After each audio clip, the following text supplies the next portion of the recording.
Player movement is an important part of every successful Halo play, and this is more true than ever in Halo 5. Advanced mobility is much more than just a means for map traversal. Whether it's aggressive or defensive plays, fakeouts, or mind games, in Halo 5, your movement is arguably the strongest weapon you have on the battlefield. In today's video, I'm going to break down 4 of my own clips, all where I use movement to outplay my opponents. Not only will you learn how to pull off the techniques used in this video, you'll also get a broad understanding of my thought process behind each one of these plays. Also, you can build up your own movement from practice to eventual execution. Let's get started.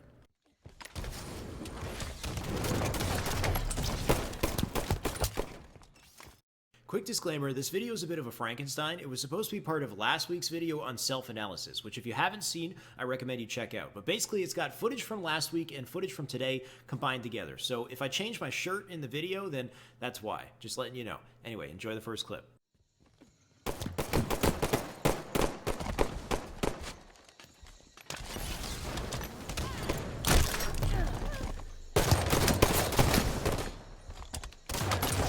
I figured I'd kick things off with something short and sweet. Now this nice little outplay takes advantage of a jump that's not well known to get a sneaky angle on my opponent. Now in the start of this clip, I was not aware of where the enemy was. I thought they were on blue side, so I'm just sitting up in high ground in a crouch position here, just looking back and forth between blue base, blue car, just trying to spot the enemy. He gets the upper hand on me. I drop down, did not mean to drop to the floor, but in doing so, I luckily catch his teammate jumping up to the bridge. And this is a perfect example of how useful and efficient it is to spring jump up to this bridge instead of using other techniques. There are a variety of ways to get up to this bridge, but not only is spring jump the fastest way, it's also very quiet as well. You don't have to use a stabilize, you don't got to burn a thrust, you get up here nice and quickly, and at the same time, I know this ledge directly above is a crouch jump height ledge. I don't need to clamber this like my opponent is doing. Notice how he's going for a clamber animation that slows him down. Instead, I can crouch jump, catch up to him, get the nice quick melee,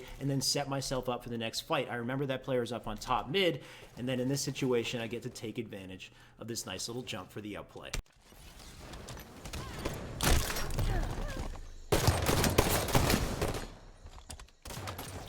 This is a great jump, and I never see anyone go for it. It's just a regular crouch jump. You jump, hold crouch, and then hold or tap clamber, depending on your settings, and you'll get directly up here. The difficulty is the positioning. It's very unforgiving. So I'm holding forward on the left stick, and then what I do is I tilt out diagonally to the right, and then jump and hold crouch, hold clamber. If you're slightly too far to the right, you will miss that clamber. It's easier to get in this situation where I'm walking directly at it, but less useful like this, because there are less situations where you're going to be walking at it and then clambering up this way. The best, most useful way to use this jump is if you're jumping up to the top here, up to top mid, and then you go backwards and clamber it, because that way you get cover from top mid like this, and you don't peek out, and you get this angle, this whole new angle that you can look up on P2, or if a player's standing here, like there are times where I'll do this, and then I'll jump backwards, and I'll be right up beside him, and I can melee him for free, because he's expecting me to come from somewhere entirely different. The difficulty is when you're doing it like that, like swinging out backwards and landing it, requires way more precision than just walking right at it. So I would recommend practicing this, trying it a few times, seeing what you think. If you can get the hang of it, you get up to this ring 3 area instantly, and you get up there from a safer location. Once you learn how to hit that jump consistently in a custom game, the next step is to find the right opportunity to use it in matchmaking. And the best way to do that is to be thinking about it as early in advance as possible. The moment that I hit this back smack and I know there's a player on top mid, I'm already thinking about this jump from this point onwards. My entire objective in this fight is to shoot 4 times. I'm hoping that these shots hit, and thankfully they do. While I'm firing these shots, I'm strafing backwards, but specifically to set myself up for the jump. The moment I land the 4th shot, completely disregard the fight. I am going for this jump now, and you got to hit it confidently. Thankfully I do, and thankfully I land the follow-up shot as well. But even if I landed, let's say, 3 shots, and then I came up and I whiffed a couple, the beauty of this jump is not only do I still have a thrust in the back pocket and I have high ground, but I completely threw him off. He was not expecting that. And the best, most telltale sign of an opponent not expecting you to re-challenge is if they go for a nade throw, which you'll see right here. He tosses a nade because he thought that I had fallen, and there you go, I'm right above him, and unfortunate nade as well. But regardless, if you can make your opponent throw a nade because you confuse them on a challenge, that is the ultimate outplay.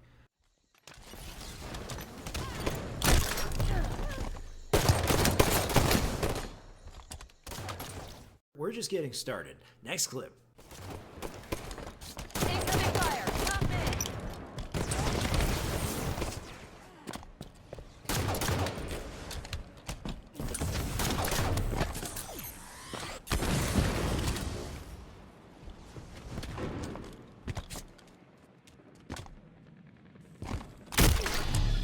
One in top mid!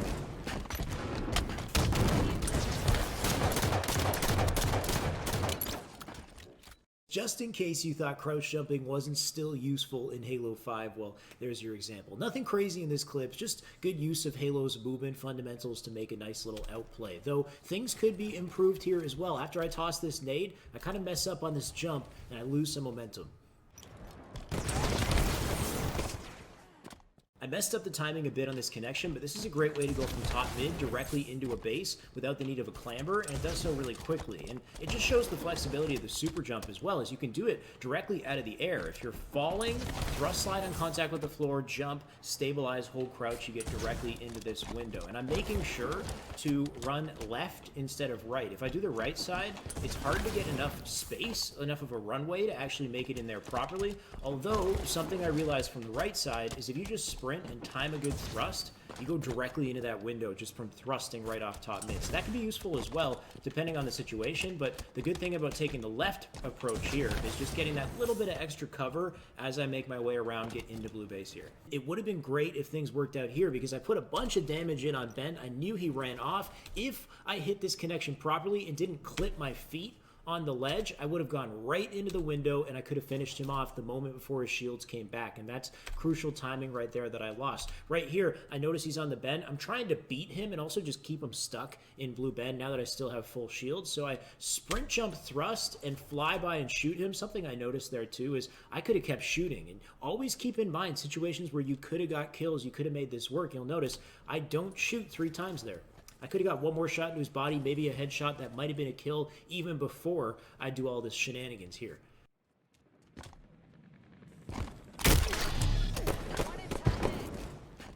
This area of the map is so useful for making outplays and just keeping your high ground as you traverse around this bend here. You can go all the way around both sides. You can do this seamlessly, and it's just so useful for just having advantages in gunfights around the bend and also just avoiding nades and typical pre-aim and things like that. It's just really, really useful movement to get the hang of. You should be confident going around in circles in this area and also staying up on one ledge if you need to. In case somebody doesn't challenge immediately and you want to keep that high ground, you should be able to stay up on these ledges indefinitely. And there's some technique to this. You need good timing to stay up here. For example, if I press the jump button the instant I make contact with this ledge, like that, then I will fly outwards. Regardless of whether or not I'm holding that left stick into the wall, it'll still send my Spartan outwards. So instead, what you need to do to level out that Spartan and make sure that you fly straight up and don't have to burn your thrust is wait a second. Wait until your feet make contact with that ledge just for a split second and jump late instead of jumping the moment that you make contact. If you can do a late jump, then you can stay up there longer and you don't have to burn your thrust and make all that extra noise, and you can hold onto that lifeline at the same time. And this is perfect for this situation because I'm not sure where this opponent went, and by using that technique, I can stay up on the wall long enough for him to get underneath me and get that backsmack. So it worked out really well. I'm going to go for a fancy jump here. Some of you might have noticed I was going for a slide launch here. I wanted to fly out to the bend and use the slide to launch me out without worrying about burning my thrust. And I knew it was going to be a 2v1, and if I missed it, I still had timing anyway. So it just felt like a good situation to try to go for that mechanic and just continue to try to hit it consistently. It's just a really well-timed slide followed by a jump. You're sliding at around the sweet spot on this ramp here, and then jumping outwards. And if you do this right, especially at a good time, you throw yourself into the bend. Even though I missed the slide here, I can just hit the floor, sprint, thrust slide, launch myself over to the bend, and still get this kill in a nice little 2v1. I was a little bit impatient. It's not a big deal that I missed one shot here, but always something to think about is just to pace yourself on these shots and always bear in mind that your opponent has a thrust, and if you can wait and predict when that comes out, you can hit your shots more accurately. So I over-flicked a little bit in the moment that he thrusted there, and that's me just reacting to his thrust to the right there. Just pacing myself, waiting for things like that, I can prepare more effectively. Before we move on, here's another example of just how fast you can get into that spot and use it for an outplay if you put in the practice.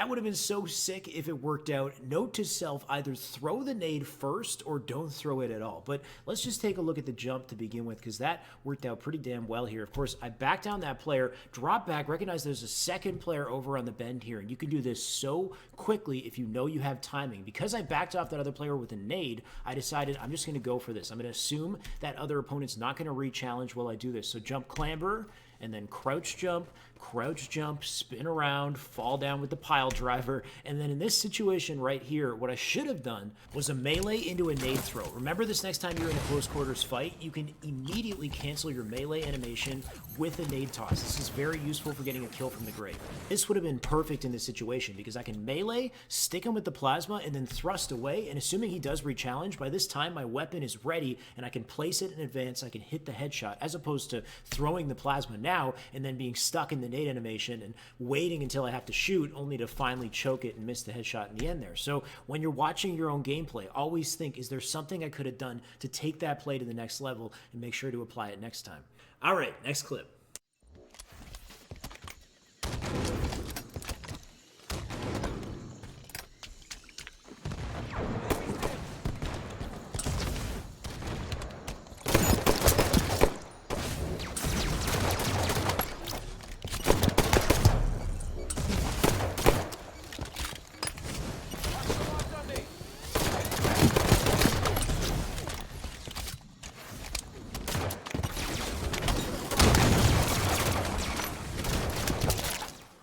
Almost finished that game in style, but not quite. Regardless, my movement here was very efficient. And that's the biggest thing, is just knowing when to use these jumps and using them effectively. And this first jump, let's start by talking about how this one works. Right up to the top here. This is definitely one of my favorite jumps in Regret. It's not very well known and pretty unpopular, and mainly because it's so risky. Once you get up here, you're vulnerable to so many different angles, so your timing getting up here is important. You probably want a teammate to distract while you do this, but what I'm doing is I'm sprinting and timing a thrust perfectly up this ramp here, and then holding jump to get a higher launch arc and clambering the top. The position, the timing of the thrust is what's really difficult here. So what I do, and this is kind of how I eyeball it, is I sprint until my foot touches the blue. I wait until I physically touch the blue with my foot, and then I thrust, and I make sure to position the thrust like to the right side of this white line, kind of like in that area. And if you can get that right, then it'll work. You'll get up there. Now, it's not easy to pull off. It'll take some practice. You don't need to have full sprint speed coming into it. You have a little leeway as well. You'll see like I bumped my head, but I still managed to get up. It's exactly the same on the other side also, but something to practice. If you hit this and you hit it at the right time, you can really outplay someone.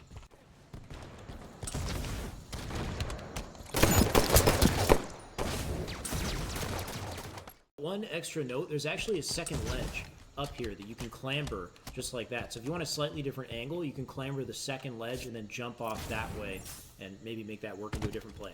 But like I said, this jump is so risky, and that's why timing it is so important, and why this is so great also, because I recognize there's an enemy top mid, but more importantly, my teammate is on the opposite pink street. He's moving up to P2, and he's in a fight. This is the distraction that I'm looking for. This gives me the timing to thrust off of here, fly up, lose all reticle placement trying to clamber this ledge, and then turn over and still have time to get into this fight. And pay attention to my movement in this fight as well. I don't really have the freedom to strafe here, so what I do to stay alive and take like an angle is I jump out, stabilize, hold the stabilize for a second, thrust back in, and then focus on the other guy, finish him off. I get 2 shots into him. At this point, I hit the jump, and I got a sick kill on this guy, and I'm about to get a double. My heart rate has just spiked because I'm way too excited right now that I made this jump work. So now I'm kind of just choking shots, which is unfortunate. Reticle placement is kind of poor here as well. Think about where that enemy is and where your reticle should be. The moment that you clamber up onto this ledge, I should already be looking over in this direction from the moment that I clamber. Instead, I'm here, and then I spin over. So little things that waste time and, you know, can make these fights more difficult. But regardless, I hit the shots, which is important as well. But always recognize stuff like this. Notice how I jump out right and then jump out forward like that, just taking advantage of my environment really effectively here, managing to land a shot as I fall down, and just recognizing he's weak, he's below me, I'm on a hot streak right now, I'm going to sprint slide and challenge him. He throws a perfect god nade somehow, takes out all my shields, and I will lose this fight.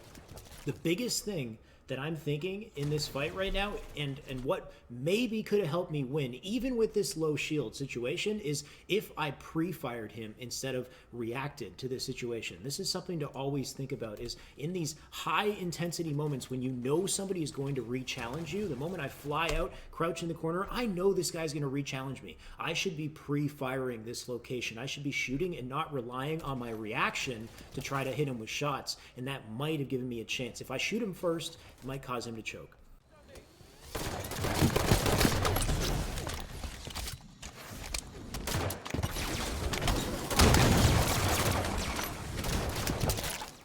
All right, last clip and a perfect example of how your movement can be used as a weapon in a situation like this.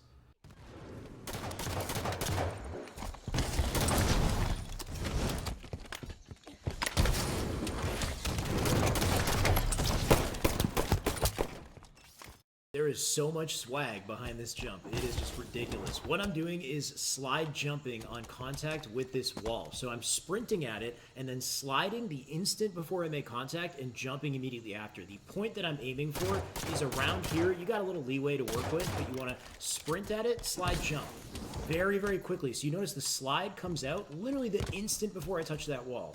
Slide jump, very quick, right? And then you have to position it correctly. You have to hit the timing correctly, and then make sure you nail that clamber as you come up. So you can see I'm bumping my head here because I'm hitting the positioning wrong. So somewhere around here, and if you get that right, you'll make it up, you'll clamber up. One more time. There we go, we got it.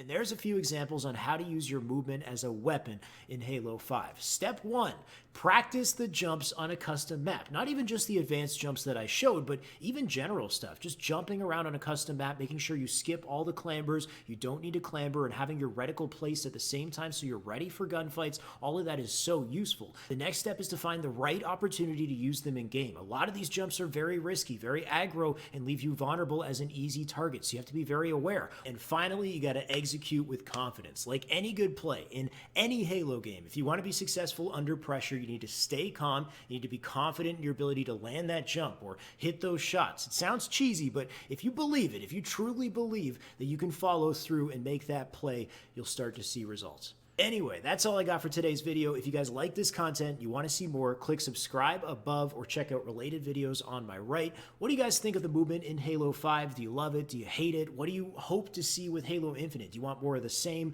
Do you hope for less? Do you hope for new abilities? Let's get that discussion started. Until then, good luck on the grind. I'll see you next time.